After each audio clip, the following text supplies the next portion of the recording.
The dawn that broke over Earl Mitchell's fields at the beginning of that terrible year was indistinguishable at first from all the others in his 50 seasons behind a plow. The sun rose over the rolling hills of Iowa, painting the frost-laced furrows in a soft glow and drawing steam from the pond where geese sometimes gathered. To an outsider, it would have seemed a picture of pastoral stability, but Earl felt a restlessness in the soil beneath his boots. The old man had farmed through droughts, floods, early frosts, and insect plagues, and he had learned that the land often spoke before the world above it noticed. That morning, the earth was unnaturally dry beneath a layer of winter snow. Moisture that should have seeped into the topsoil weeks before had never arrived, and the ponds and creeks were lower than Earl could remember them being this early in the season.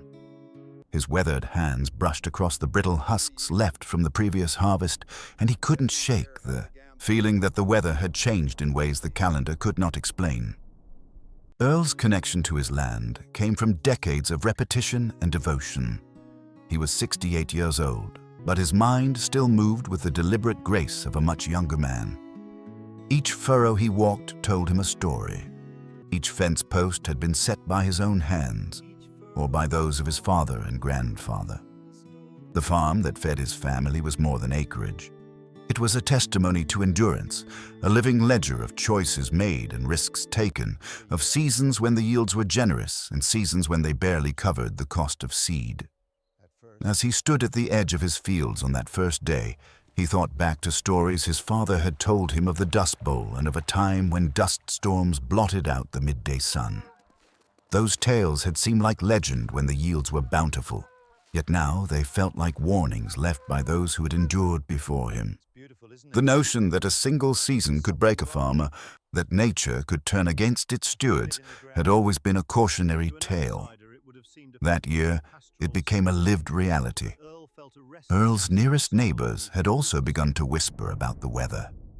In church, after the Sunday hymn, old men rubbed the backs of their necks and shook their heads at the lack of snowfall, while women compared cracked skin and chapped lips. As January turned to February, the expected storms bypassed their county, traveling either far to the south or dissolving before they reached the plains. Frost lingered without replenishment, and the soil cracked open like parched lips. Earl kept meticulous records in a ledger inherited from his father, and the columns that usually marked precipitation with tidy numbers remained disconcertingly empty. The unspoken fear grew with each dry day. Fear not just for the corn and soybeans, but for the way a failed crop could ripple through every aspect of rural life. The price of feed, the supply of water for livestock, the ability to pay off loans secured against the next harvest. Everything was balanced on the assumption that the earth would cooperate. Without rain, that balance teetered on the brink of collapse. By the second week of March, the winds began to blow more aggressively than Earl had seen in decades. They came from the west in unrelenting gusts, carrying with them grit that stung the eyes and seared the lungs. Topsoil that should have been anchored by winter moisture lifted into the sky and drifted across fences like brown snow. Earl watched from his kitchen window as clouds of soil, fine as flour, rolled over his pasture. Each gust took with it a piece of his fields, a layer of future fertility carried away and deposited in ditches and on the roofs of barns. He remembered reading about Black Sunday in 1935, when people in Kansas and Oklahoma saw the midday turn to night as dust storms rolled through.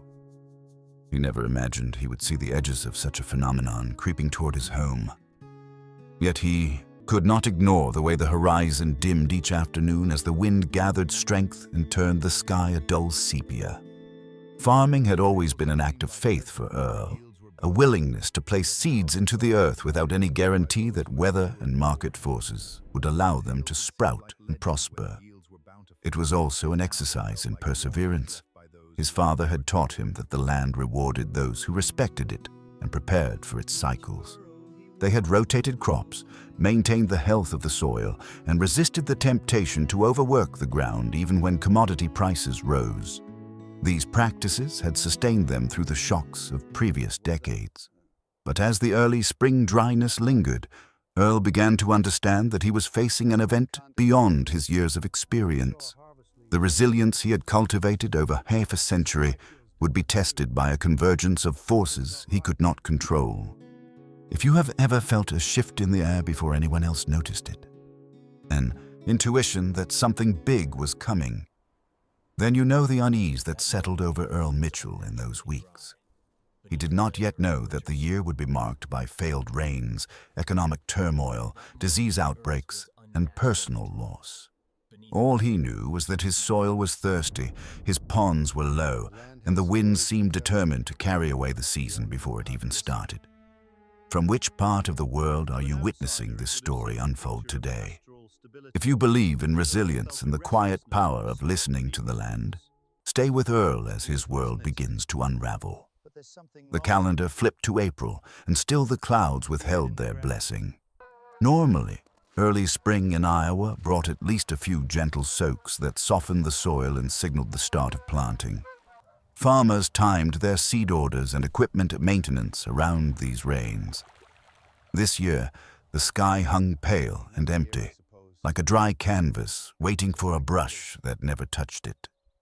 Earl's tractors sat ready, seed bags stacked in the barn, but each morning he stepped outside to yet another day of relentless wind and unbroken sunlight. The ground was too hard to receive the seed properly. Planting into dust would be a gamble he was unwilling to make. He walked the perimeter of his fields, kicking at clods that crumbled into powder and watching crows circle overhead, their calls sounding like warnings. The weather reports offered no solace. Meteorologists spoke of high-pressure ridges and shifting jet streams, of anomalies in ocean temperatures thousands of miles away that were disrupting the usual storm tracks. They drew colorful maps on television screens, showing where rains should have been and where they actually were. Earl watched with the detached curiosity of someone who already felt the reality of those maps under his feet. He found himself thinking of 1816, the so-called year without a summer, when volcanic ash from an eruption halfway around the world had plunged temperatures and triggered crop failures across continents. That event, like the Dust Bowl, had become part of the folklore of adversity farmers shared. Now he wondered if some distant event was casting its shadow over his fields. Whether the cause was volcanic ash, climate change, or simply an unfortunate alignment of atmospheric conditions, the effect was the same. The earth remained parched, and time was running out. Without moisture, the soil lost more than its structure. It lost its life. Microorganisms that thrived in damp earth went dormant. Earthworms retreated deeper, leaving the top layers brittle and inhospitable. Seeds, which needed a cushion of soil and water to germinate, would sit inert until conditions improved. Earl tested the soil temperature with a thermometer, measuring not just the heat, but the dryness.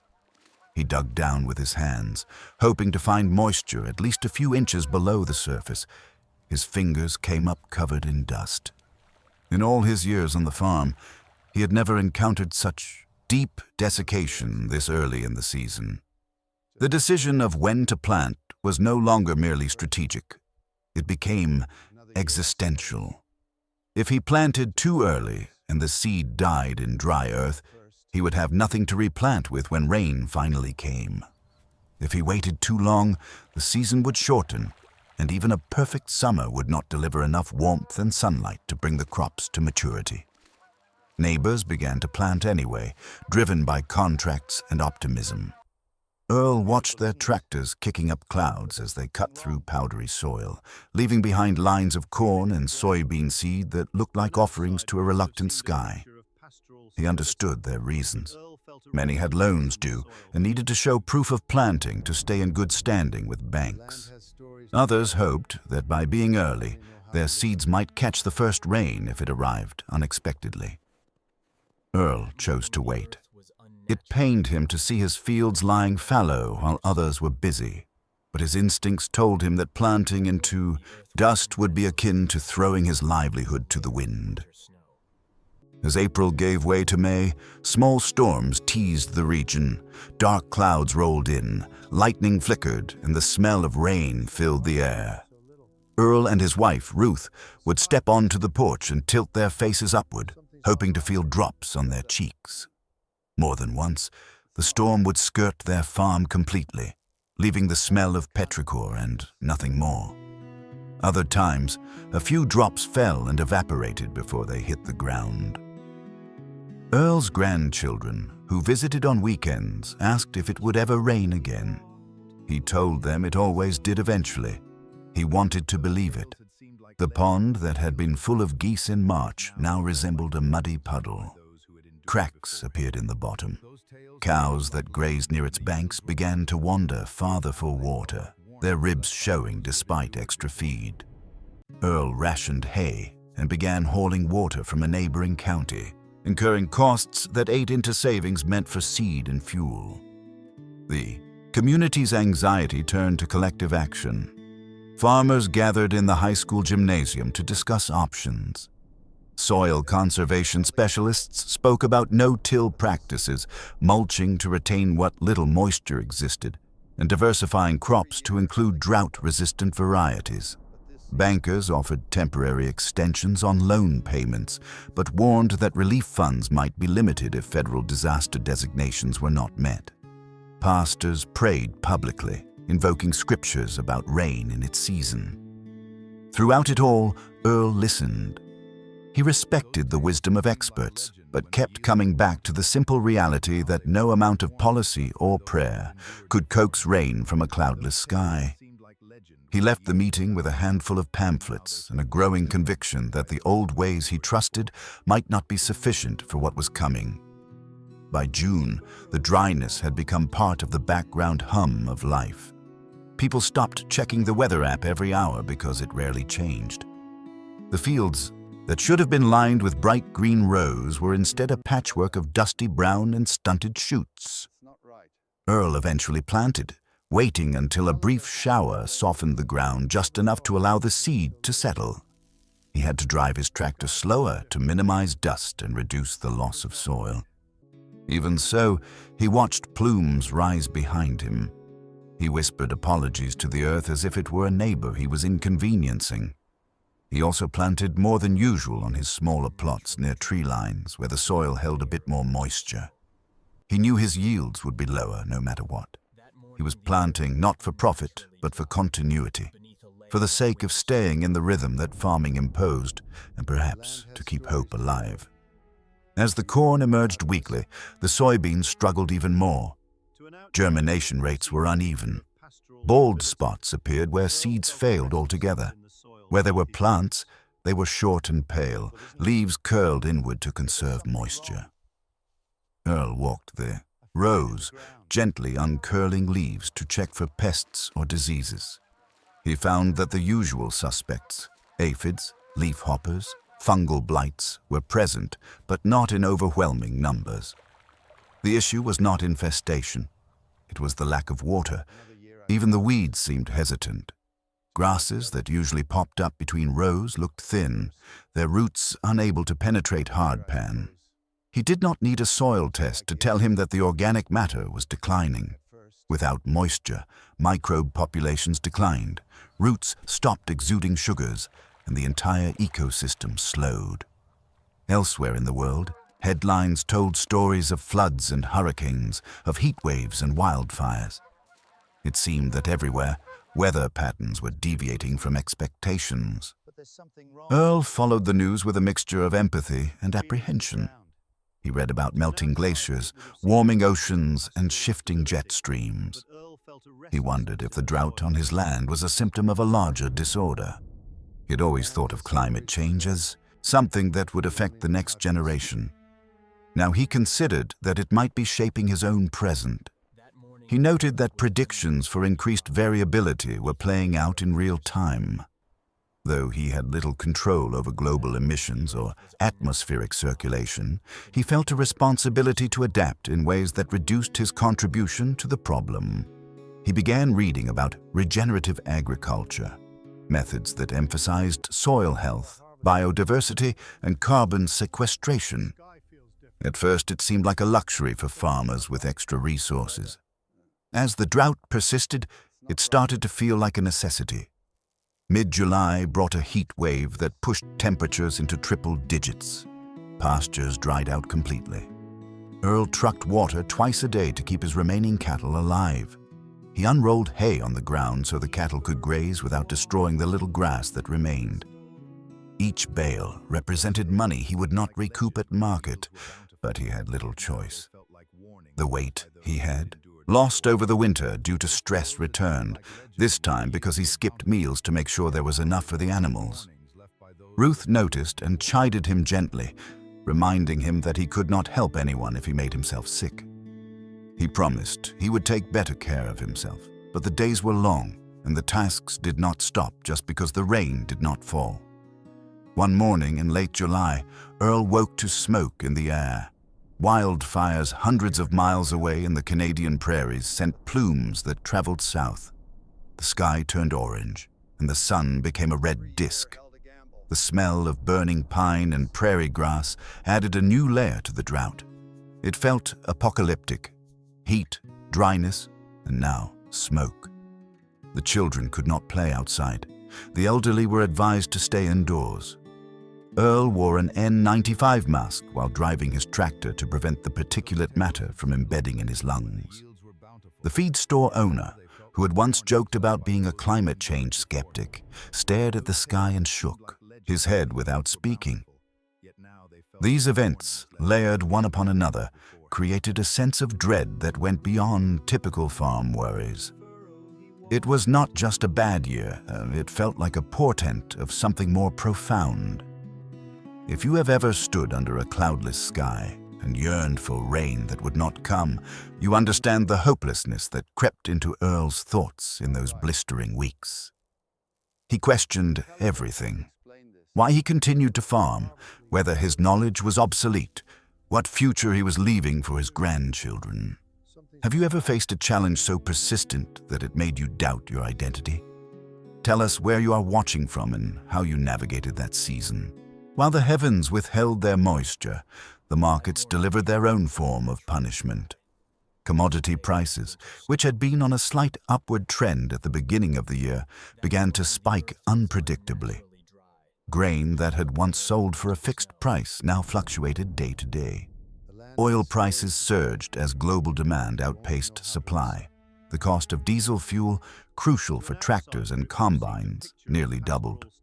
Fertilizer prices skyrocketed due to supply chain disruptions linked to geopolitical tensions halfway around the world.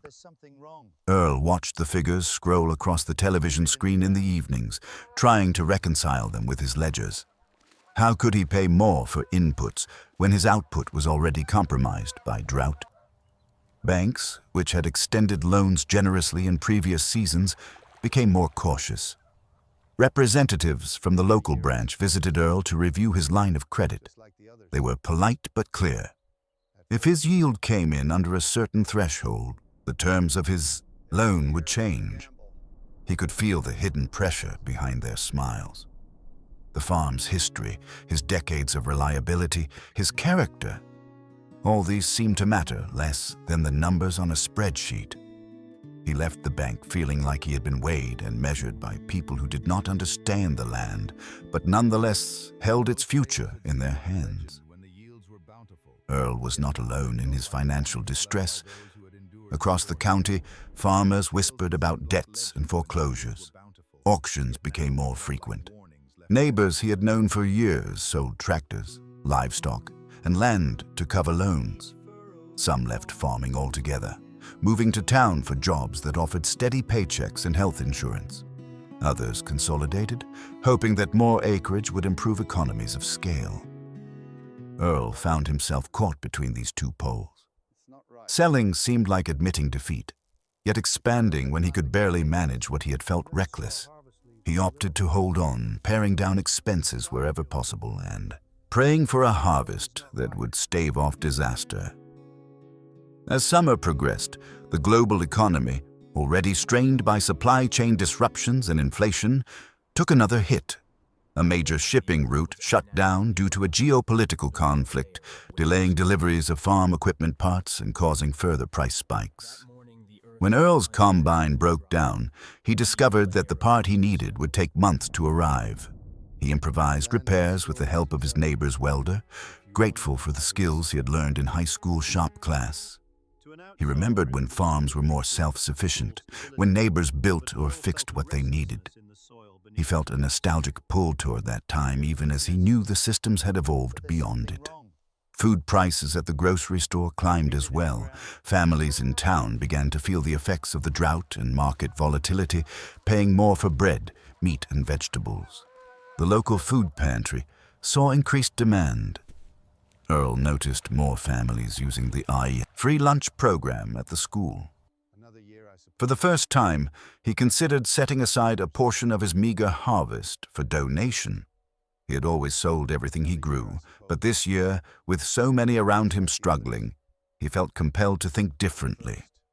He spoke to the pastor about organizing a community food exchange, a place where farmers could bring extra produce and families in need could take what they required.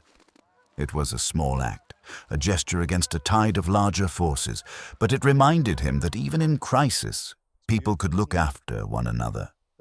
Ruth's health became another source of stress. In late August, she collapsed in the kitchen while preparing lunch. Earl rushed her to the hospital, only to find that the facility was overwhelmed. The county's small hospital had recently closed its maternity ward, and staffing shortages had strained the remaining departments. They waited hours before a doctor could see her. Tests revealed she had pneumonia, possibly exacerbated by the smoke that had lingered for weeks. She was admitted and placed on antibiotics. Earl, already emotionally frayed, sat by her bedside, his calloused hands folded over hers. He thought about the long shifts she had put in by his side over the years, the meals she had cooked, the calves she had pulled in the middle of the night, the times she had told him to rest when he pushed himself too hard. The idea that he might lose her now, after all they had endured, was unbearable. Hospital bills mounted quickly. Insurance covered some, but not all. Earl spent nights at the dining table with a calculator and a stack of papers, trying to make sense of the numbers. He had always been good at mental math, quick to estimate yields or feed ratios. Now the figures blurred. The cost of Ruth's hospital stay could be offset only by selling part of the herd. With a heavy heart, he called the auction house and scheduled a sale. The day he loaded the cattle onto the trailer felt like a betrayal. He patted their flanks as they filed up the ramp, murmuring thanks for their service. He reminded himself that this sacrifice was to save Ruth. It did not make the sight of the empty pasture any easier. If you have ever faced a situation where your livelihood and personal life both seem to crumble at once, you understand the overwhelming strain that pressed down on Earl. How do you choose between paying your bills and paying for a loved one's care? How do you decide what to sacrifice when everything feels essential? If you're comfortable sharing, tell us in the comments where you are watching from and how you navigated your own dual crisis. In September, as if drought and economic turmoil were not enough, an outbreak of a novel livestock disease swept through the region. It began with reports from counties to the south. Cattle with fevers, sheep refusing to eat, hogs collapsing in their pens. Veterinarians initially suspected common pathogens, but tests came back inconclusive. Within weeks, the disease spread north, affecting farms across state lines. Livestock markets shut down to prevent transmission. State officials issued guidelines for quarantine and called for immediate reporting of symptoms. Earl's neighbor, Sam, lost half his herd in 2 weeks. The disease manifested as respiratory distress, followed by neurological symptoms. There was no effective treatment. Veterinary researchers scrambled to identify the pathogen and develop a vaccine or therapeutic. In the meantime, farmers were instructed to isolate sick animals and cull those that could not recover. Earl, already depleted by the drought and financial strain, could not imagine losing more cattle. He disinfected equipment, restricted visitors to the farm, and monitored his remaining animals closely. The disease also hit a local hog farm hard, leading to culling and disposal of hundreds of animals. The stench of mass burial pits mixed with the dust of drought became another sensory reminder of the year's devastation. Media outlets covered the crisis, interviewing experts who spoke about zoonotic risks and the importance of biosecurity. Conspiracy theories spread online, suggesting the disease had been engineered or was punishment for industrial farming practices. Earl did not have time for speculation. He focused on the practical, keeping his animals healthy and supporting his neighbors. Ruth, still recovering from pneumonia, insisted on helping despite her weakened state. She sanitized water troughs, prepared herbal remedies she had learned from her grandmother, and prayed over the barn. Earl wanted her to rest, but he understood that work gave her a sense of control. They moved through their tasks with the efficiency born of years working side by side. They shared quiet conversations about the resilience of their animals, about the mysterious nature of the disease, about the fragility of all life. Government agencies stepped in, offering financial compensation for cooled animals and promising research funds to develop a vaccine. Earl applied for aid, but the process was slow. There were forms to fill out, inspections to schedule, and stipulations to meet. He wondered if the compensation would come before he had to make another sale. He also worried that if the disease mutated, it might jump species, affecting not just animals, but humans. He read about similar outbreaks in history: foot-and-mouth disease, avian influenza, swine fever, and how they had reshaped agriculture. He thought about how modern farming practices, which often concentrated thousands of animals in small areas, might have contributed to the rapid spread. While officials worked on solutions, local communities organized on their own. Farmers formed informal networks to share information and resources. They set up online forums to report symptoms, discuss treatments that seemed to help, and coordinate equipment sanitization. Earl's daughter, who had moved back temporarily to help with Ruth, taught him how to use the forum. She also shared articles from veterinary journals and university extension services. She became his bridge to information he would not have accessed otherwise. If you have ever lived through a disease outbreak in your community, whether among humans or animals, you understand the fear that comes with an invisible enemy. How did you respond? How did your community adapt? Share your experiences and where you are watching from in the comments. Stories of resilience are not just about the individuals who endure, but about the collective strategies that emerge when fear threatens to divide us. As the disease continued to ravage livestock herds, stories of generosity began to emerge. Farmers who had previously competed against each other now organized feed donations for those who had lost animals. A truckload of hay arrived from a county unaffected by the drought. The hay had been collected by 4-H clubs and FFA chapters, young people who understood that their future depended on the survival of the farming community. Earl received a phone call from a farmer he had met at a soil health workshop years earlier. The man had heard about Ruth's illness and offered to loan Earl a few head of cattle to rebuild his herd once the disease was under control. Earl was touched by the offer.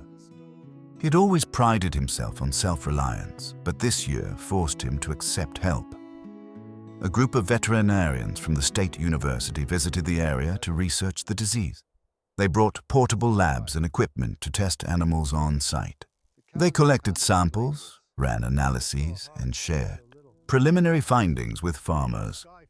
They advised stricter quarantine measures and suggested nutritional supplements to support immune function. Earl found himself thinking about the importance of science, of having experts who could identify problems and propose solutions. He also thought about the value of local knowledge.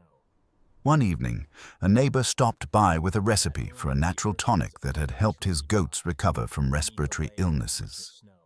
Earl mixed a batch and added it to his cattle's water. He did not know if it would work, but he had reached a point where any reasonable idea deserved a trial. Mutual aid extended beyond the farm gates. When Earl's combine broke down again during harvest, a group of younger farmers arrived with their equipment.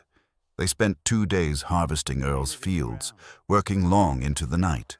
They refused payment, insisting that their labor was part of the debt they owed the older generation. Earl felt a lump in his throat as he watched them. He had always been the one to offer help, never the one to receive it. The role reversal was humbling. It also reminded him that community is not a one-time transaction, but an ongoing exchange of giving and receiving. Ruth continued to recover slowly. She regained enough strength to walk outside, leaning on Earl's arm. They walked the perimeter of the farm, noting which fields had done better than others, which areas had held onto moisture longer, which edges might benefit from trees to break the wind. She encouraged Earl to keep trying new methods, to learn from the year's failures, and to trust that their resilience would carry them through. He listened, grateful not just for her presence, but for her insight. She had always been a partner in the truest sense, and now, as he adapted to new realities, her counsel grounded him. The disease eventually slowed thanks to the combination of quarantine, culling, and an experimental vaccine that showed promise.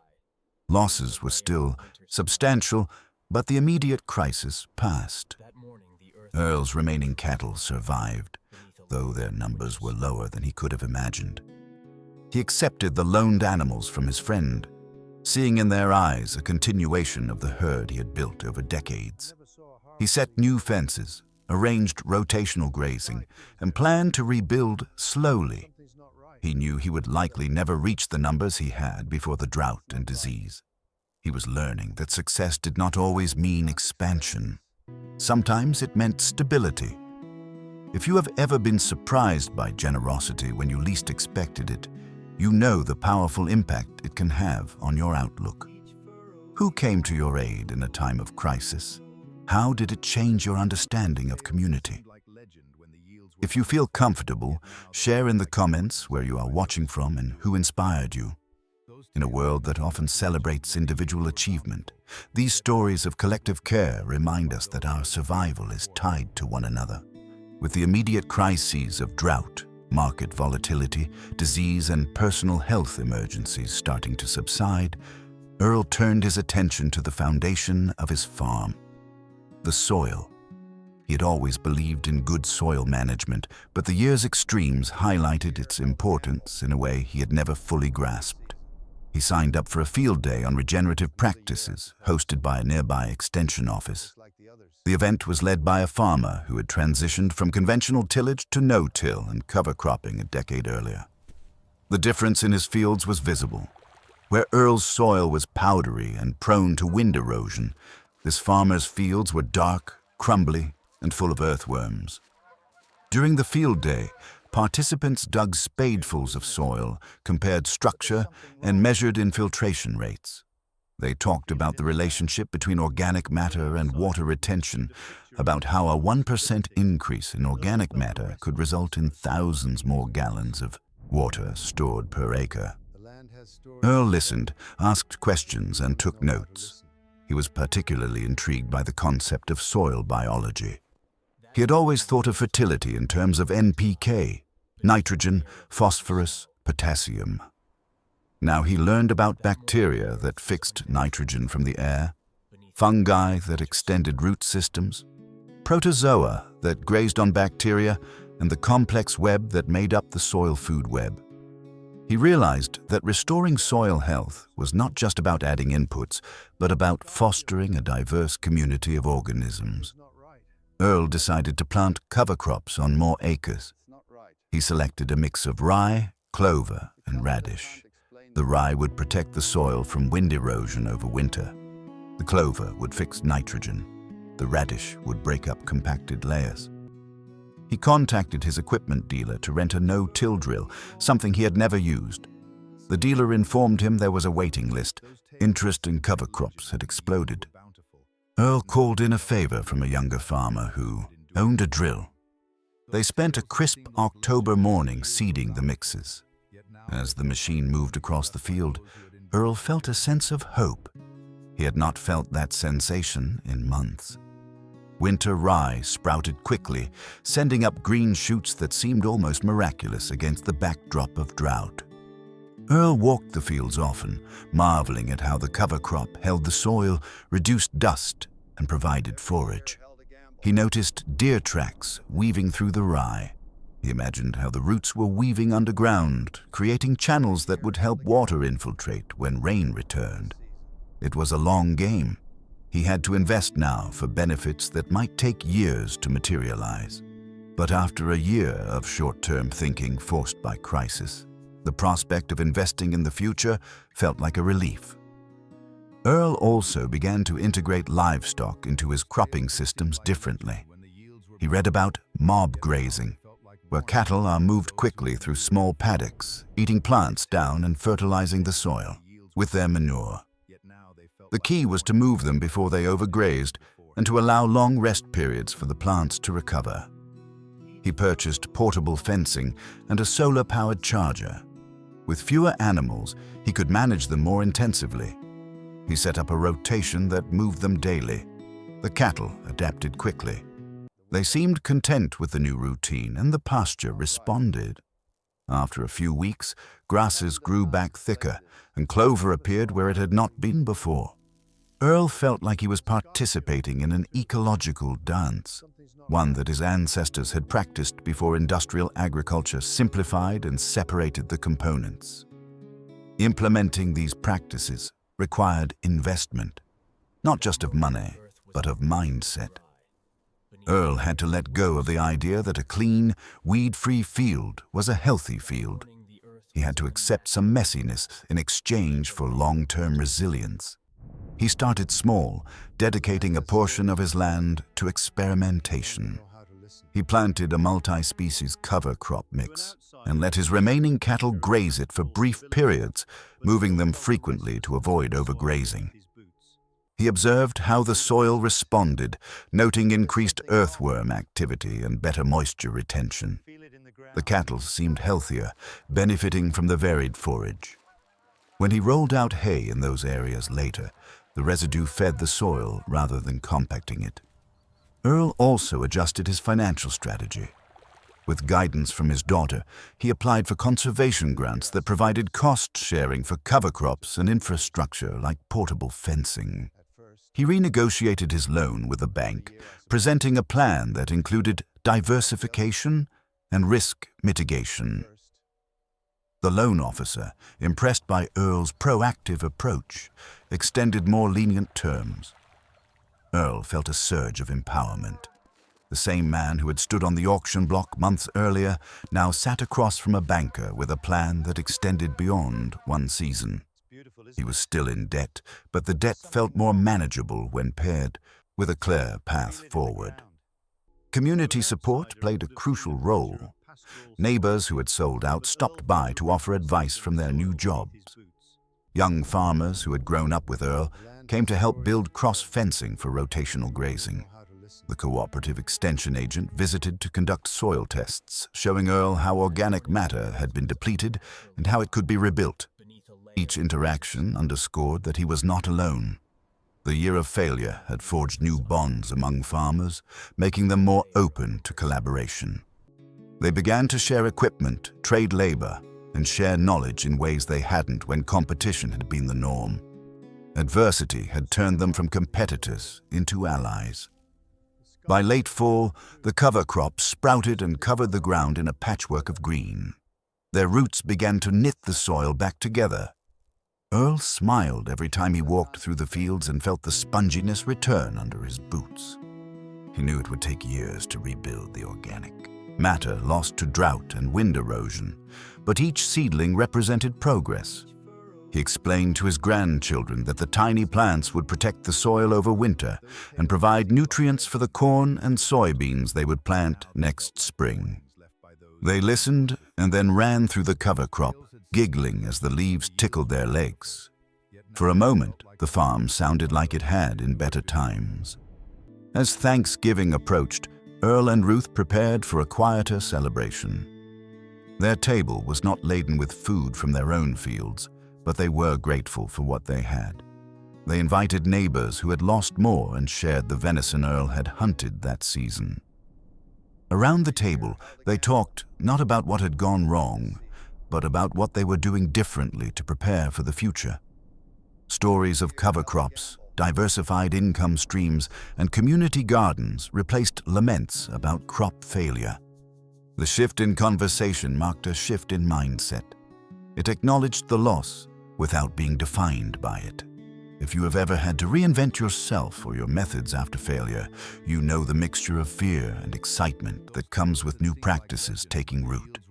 Share how you approached change and what kept you going when old ways no longer worked. Earl's journey into regenerative farming demonstrates that age is no barrier to innovation and that humility in the face of new knowledge can lead to transformation.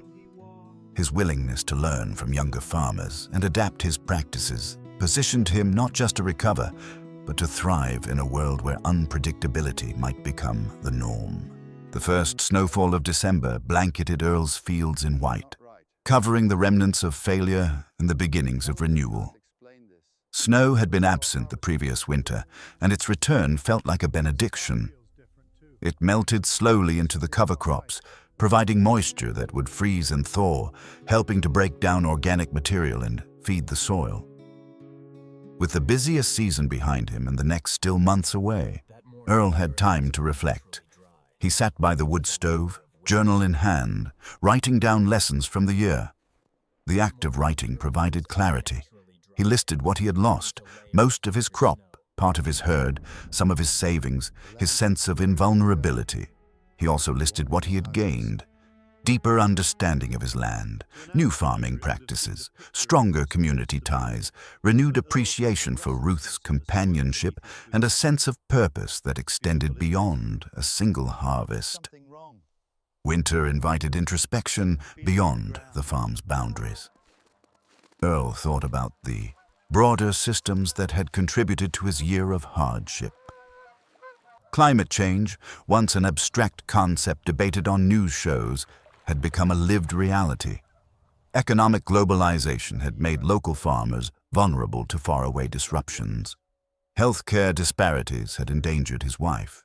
He realized that personal resilience was necessary but insufficient. Collective action was needed, policies that addressed water management, carbon emissions, rural healthcare, and fair trade. He wrote letters to his representatives, urging investment in rural infrastructure and support for regenerative agriculture. He donated to organizations working on soil conservation. He attended county meetings and spoke up when decisions were being made about water rights and land use. He recognized that his voice, when joined with others, could influence change. Ruth's recovery progressed, though she tired easily. She spent evenings knitting and telling stories to their grandchildren. Her illness had reminded them both of the fragility of life and the importance of savoring moments. Earl took more breaks than he used to, walking the perimeter of his land without an agenda, listening to the crunch of snow under his boots, watching deer tracks crisscross fields. He noted where windbreaks might be needed and where he could plant more trees in the spring. These walks were both practical and meditative. They allowed him to see his farm as a whole, not just as units of production.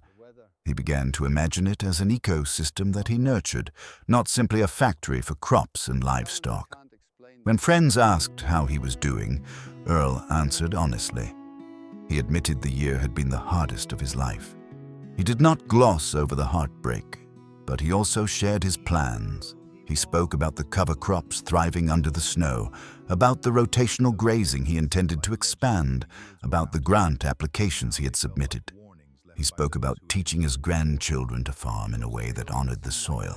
His honesty inspired others to open up about their own struggles and hopes. Conversations that might have been about weather or sports became deeper.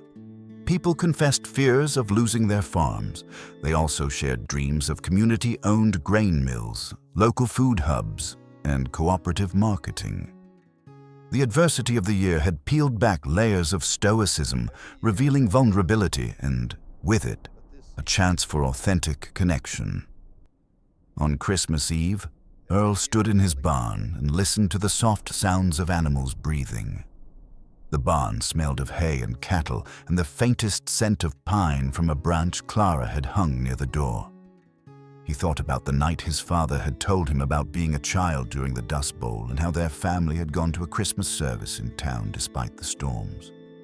He thought about the year without a summer and how people across the world had lit candles and told stories to keep hope alive when crops failed. He thought about how his own grandchildren would remember this year.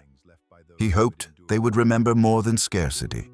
He hoped they would remember the way their family and community came together, the way innovation sprang from hardship, and the way the land, though battered, responded to care. If you have ever used a season of rest to take stock of your life and set a new course, you understand the importance of winter in Earl's story. How do you incorporate reflection and resolve into your own cycles? Share your practices in the comments. Winter brought Earl not just reflection, but resolve. He resolved to continue farming not because it was all he knew, but because he believed in its potential to sustain more than just his family. He resolved to be part of conversations about policy and climate. He resolved to teach the next generation that farming was both science and art, tradition and innovation. The year the crops failed had humbled him, but it had also clarified what mattered. That clarity would guide him into the next year and beyond. In September, as if drought and economic turmoil were not enough, an outbreak of a novel livestock disease swept through the region. It began with reports from counties to the south. Cattle with fevers, sheep refusing to eat, hogs collapsing in their pens. Veterinarians initially suspected common pathogens, but tests came back inconclusive. Within weeks, the disease spread north, affecting farms across state lines. Livestock markets shut down to prevent transmission. State officials issued guidelines for quarantine and called for immediate reporting of symptoms. Earl's neighbor, Sam, lost half his herd in 2 weeks. The disease manifested as respiratory distress, followed by neurological symptoms. There was no effective treatment. Veterinary researchers scrambled to identify the pathogen and develop a vaccine or therapeutic. In the meantime, farmers were instructed to isolate sick animals and cull those that could not recover. Earl, already depleted by the drought and financial strain, could not imagine losing more cattle. He disinfected equipment, restricted visitors to the farm, and monitored his remaining animals closely. The disease also hit a local hog farm hard, leading to culling and disposal of hundreds of animals. The stench of mass burial pits mixed with the dust of drought became another sensory reminder of the year's devastation. Media outlets covered the crisis, interviewing experts who spoke about zoonotic risks and the importance of biosecurity. Conspiracy theories spread online, suggesting the disease had been engineered or was punishment for industrial farming practices. Earl did not have time for speculation. He focused on the practical, keeping his animals healthy and supporting his neighbors. Ruth, still recovering from pneumonia, insisted on helping despite her weakened state. She sanitized water troughs, prepared herbal remedies she had learned from her grandmother, and prayed over the barn. Earl wanted her to rest, but he understood that work gave her a sense of control. They moved through their tasks with the efficiency born of years working side by side. They shared quiet conversations about the resilience of their animals, about the mysterious nature of the disease, about the fragility of all life.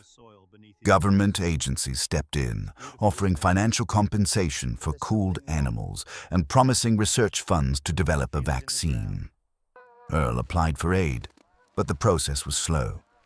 There were forms to fill out, inspections to schedule, and stipulations to meet. He wondered if the compensation would come before he had to make another sale. He also worried that if the disease mutated, it might jump species, affecting not just animals, but humans. He read about similar outbreaks in history: foot-and-mouth disease, avian influenza, swine fever, and how they had reshaped agriculture.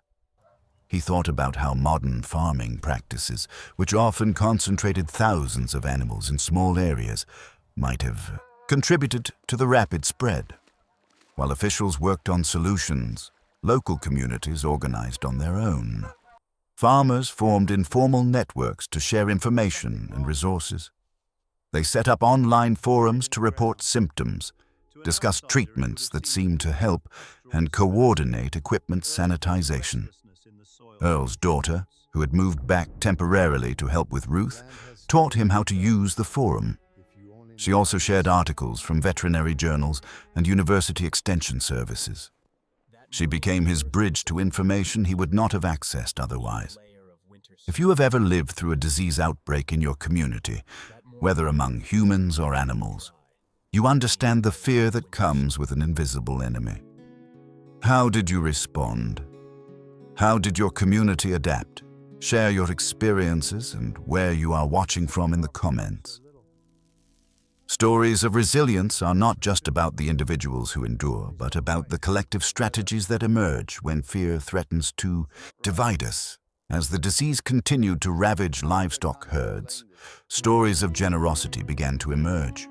Farmers who had previously competed against each other now organized feed donations for those who had lost animals. A truckload of hay arrived from a county unaffected by the drought. The hay had been collected by 4-H clubs and FFA chapters, young people who understood that their future depended on the survival of the farming community. Earl received a phone call from a farmer he had met at a soil health workshop years earlier. The man had heard about Ruth's illness and offered to loan Earl a few head of cattle to rebuild his herd once the disease was under control. Earl was touched by the offer. He had always prided himself on self-reliance, but this year forced him to accept help. A group of veterinarians from the state university visited the area to research the disease. They brought portable labs and equipment to test animals on site. They collected samples, ran analyses, and shared preliminary findings with farmers. They advised stricter quarantine measures and suggested nutritional supplements to support immune function. Earl found himself thinking about the importance of science, of having experts who could identify problems and propose solutions. He also thought about the value of local knowledge. One evening, a neighbor stopped by with a recipe for a natural tonic that had helped his goats recover from respiratory illnesses. Earl mixed a batch and added it to his cattle's water. He did not know if it would work, but he had reached a point where any reasonable idea deserved a trial. Mutual aid extended beyond the farm gates. When Earl's combine broke down again during harvest, a group of younger farmers arrived with their equipment. They spent 2 days harvesting Earl's fields, working long into the night. They refused payment, insisting that their labor was part of the debt they owed the older generation. Earl felt a lump in his throat as he watched them. He had always been the one to offer help, never the one to receive it. The role reversal was humbling. It also reminded him that community is not a one-time transaction, but an ongoing exchange of giving and receiving. Ruth continued to recover slowly. She regained enough strength to walk outside, leaning on Earl's arm. They walked the perimeter of the farm, noting which fields had done better than others, which areas had held onto moisture longer, which edges might benefit from trees to break the wind. She encouraged Earl to keep trying new methods, to learn from the year's failures, and to trust that their resilience would carry them through. He listened, grateful not just for her presence, but for her insight. She had always been a partner in the truest sense, and now, as he adapted to new realities, her counsel grounded him. The disease eventually slowed thanks to the combination of quarantine, culling, and an experimental vaccine that showed promise. Losses were still substantial, but the immediate crisis passed. Earl's remaining cattle survived, though their numbers were lower than he could have imagined. He accepted the loaned animals from his friend, seeing in their eyes a continuation of the herd he had built over decades. He set new fences, arranged rotational grazing, and planned to rebuild slowly. He knew he would likely never reach the numbers he had before the drought and disease. He was learning that success did not always mean expansion. Sometimes it meant stability. If you have ever been surprised by generosity when you least expected it, you know the powerful impact it can have on your outlook. Who came to your aid in a time of crisis? How did it change your understanding of community? If you feel comfortable, share in the comments where you are watching from and who inspired you. In a world that often celebrates individual achievement, these stories of collective care remind us that our survival is tied to one another. As the new year approached, something remarkable happened in Earl's community. Spurred by the collective hardship of the past year, farmers, townspeople, church leaders, and local officials gathered to plan for a more resilient future. They met in the school gymnasium under fluorescent lights that had witnessed board meetings and basketball games. This time, the stakes felt higher. The conversation began with a review of what had gone wrong. The drought, the price hikes, the supply chain failures, the lack of health care. It then shifted to what had gone right. Community support networks, emerging regenerative practices, small-scale food production, mutual aid. These points formed the basis of a plan that would involve everyone. They decided to form a cooperative that would allow them to pool resources, share equipment, and market products directly to consumers. This cooperative would operate a small grain mill and a food hub, giving local farmers a place to process and sell their crops without relying on faraway markets. They established a soil health committee to coordinate cover cropping and share results. They created a fund to support families facing medical emergencies, recognizing that health and economic stability were intertwined. They partnered with the County Extension Service to offer workshops on everything from water conservation to mental health. They lobbied for investment in rural broadband, acknowledging that access to information and markets depended on connectivity. Earl, once a man who preferred to work quietly on his own land, found himself at the center of these discussions. His experience and his willingness to adapt made him a natural leader. He shared what he had learned about rotational grazing and soil biology. He listened to younger farmers talk about technology, from drone scouting to online marketing. He recognized that his role was not to dictate, but to facilitate. The cooperative's bylaws ensure that every member, regardless of acreage, had a voice. Decisions were made by consensus when possible, by vote when necessary. The process was messy at times, but it reflected a new understanding that survival in a changing world required collective effort. As plans solidified, excitement replaced despair. They purchased a used grain mill and began converting an old warehouse into a community food hub. They applied for grants to cover startup costs and were shocked when some were approved. They scheduled a soil testing day, during which dozens of farmers brought in samples. The results showed a range of organic matter percentages, from depleted to hopeful. They mapped their fields and coordinated planting dates for cover crops to avoid overlapping pests and to maximize beneficial insect populations. They built a simple website to market their cooperative, telling the story of their community's resilience and inviting urban consumers to support their efforts. Orders trickled in, then increased as word spread that the food hub offered flour, honey, beef, and vegetables raised with care. The initiative extended beyond agriculture. The school district partnered with the cooperative to source food for the cafeteria, teaching children where their lunches came from. The library hosted talks about the history of agriculture and the science of soil. The local high school's science club installed a weather station that provided accurate, hyper-local forecasts to farmers' phones. Retired engineers volunteered to repair equipment. Teenagers learned how to cut hay and fix fences, skills that once seemed obsolete in a digital age. The lines between roles blurred. Bankers learned about soil organic matter, and farmers learned about interest rates. People who had never spoken to each other now worked side by side, erecting a greenhouse or packaging beans. Earl watched this transformation with a mixture of pride and humility. He understood that without the year of crisis, these conversations might never have happened. People do not often change when things are comfortable. It takes disruption to reveal the weaknesses in systems and the strengths in communities.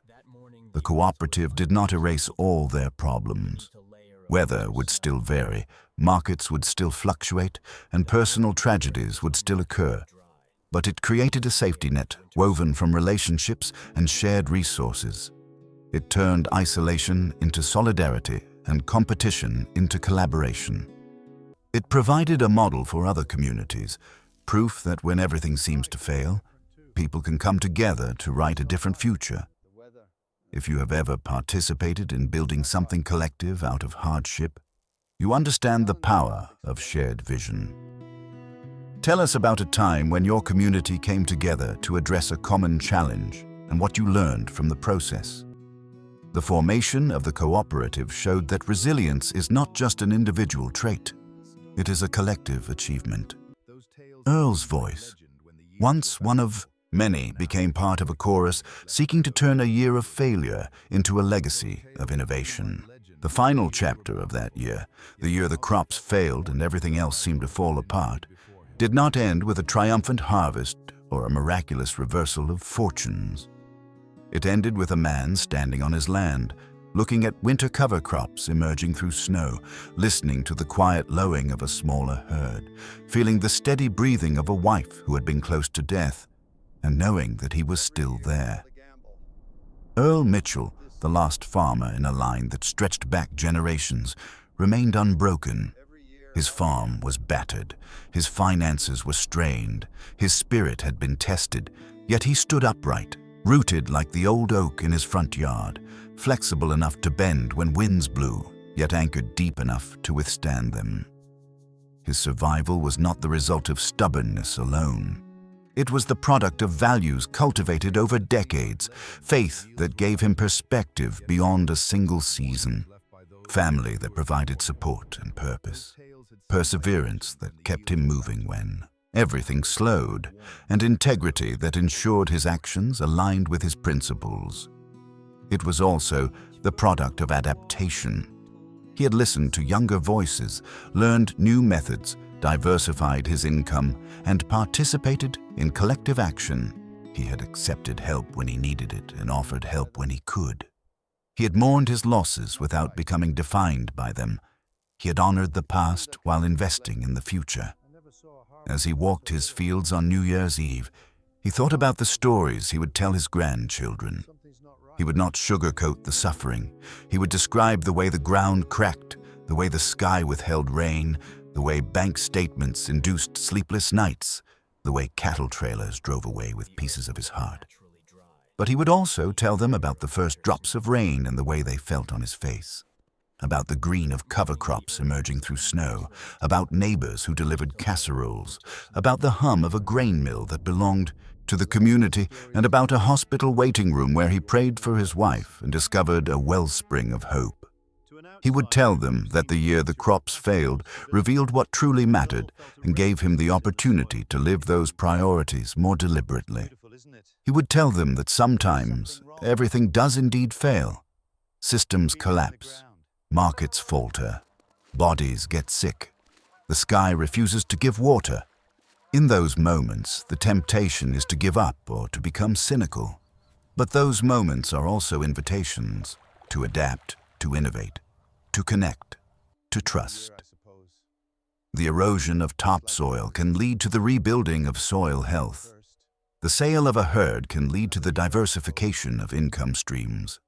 The closing of a clinic can lead to community health initiatives. The failure of a crop can lead to the renewal of a farmer's purpose. The end of one way of living can open the door to a new one. As Earl paused at the top of a hill, looking over his land, he thought about the motto that had guided him for 50 years. Remain unbroken. It did not mean never bending. It meant bending without breaking. It meant being willing to change without losing oneself. It meant acknowledging hardship without surrendering to it. It meant standing when all you wanted to do was kneel. It meant holding on to faith when evidence suggested it was foolish. It meant believing that seasons change, that rain returns, that soil heals, that communities can rebuild, and that the last farmer will not be the last if he passes on his knowledge. If this story has resonated with you, if you have faced a year when everything failed and yet you endured, share your story in the comments. Your experience matters. Stories like Earl's are not just anecdotes. They are lifelines to those who are currently standing in dry fields, wondering if they will survive the season. Consider subscribing to hear more tales of resilience, integrity, and quiet heroism. The Last Farmer exists to honor those who refuse to let the dream of feeding their families and their nation die in their fields. In the year the crops failed, Earl remained unbroken. His story reminds us that when everything else collapses, it is the strength of our roots, our values, our relationships, our willingness to adapt that determines whether we stand or fall. After telling his grandchildren the story, Earl turned his gaze to the physical markers of his life on the land. The gravel lane that wound from the main road to the farmhouse had ruts where wagons had traveled long before his time. The barn's red paint had faded to a shade that matched the soil in drought, yet its beams still held strong. The oak tree that anchored the yard had withstood storms for more than a century, and its roots intertwined with those of people and animals who had sought shade beneath its branches. Each piece of the farm, from the cracked concrete of the silo to the creaking boards of the porch, held memories. He ran his calloused hands across weathered wood and felt his father's presence, as if the generations before him were offering reassurance.